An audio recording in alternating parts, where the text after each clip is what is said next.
కూటమి పాలనలో అరటి రైతులు కుదేలయ్యారు. ఆరుగాలం శ్రమించి పండించిన పంటను అమ్ముకుందామంటే గిట్టుబాటు ధర లేదు.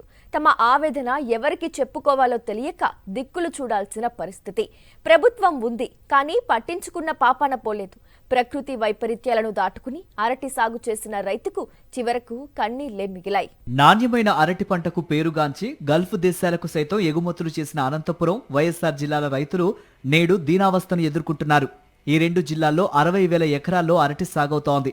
అయితే పెట్టుబడులు కూడా దక్కని కనిష్ట స్థాయికి మార్కెట్లో ధరలు పడిపోవడంతో రైతుల ఆశలు నీరుగారాయి. గెలలను కొనేందుకు వ్యాపారులు రావడం లేదు. కూలీ ఖర్చులు కూడా దక్కే పరిస్థితి లేకపోవడంతో పంటను పొలం మీదే వదిలేశారు. మరికొందరు పశువులకు మేతగా వేస్తున్నారు. లక్షలకు లక్షలు పెట్టుబడి పెట్టి సాగు చేసిన పంటకు గిట్టుబాటు ధర లేక అప్పుల పాలయ్యామని రైతులు వాపోతున్నారు. కోట్లలో నష్టపోతున్నా చంద్రబాబు సర్కార్ స్పందించడం లేదని మండిపడుతున్నారు.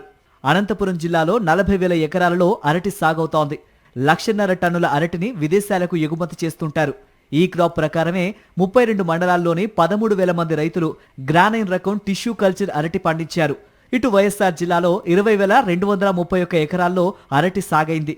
లింగాల, పులివెందుల, కాశీనాయన, వేంపల్లి, వేముల, సింహాద్రిపురం మండలాల్లో అత్యధికంగా పంటను డోజర్లతో తీసేస్తున్నారు.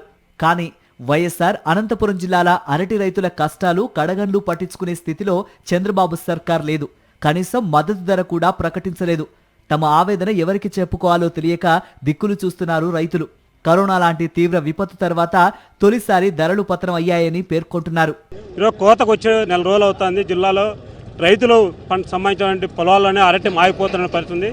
దీనికి కారణం రైతులు చెప్తున్నదంటే అధికారులు కానీ లేకపోతే వ్యాపారస్తులు వచ్చి ఎవరు కొనేటువంటి పరిస్థితి లేకోకుండా పోయింది.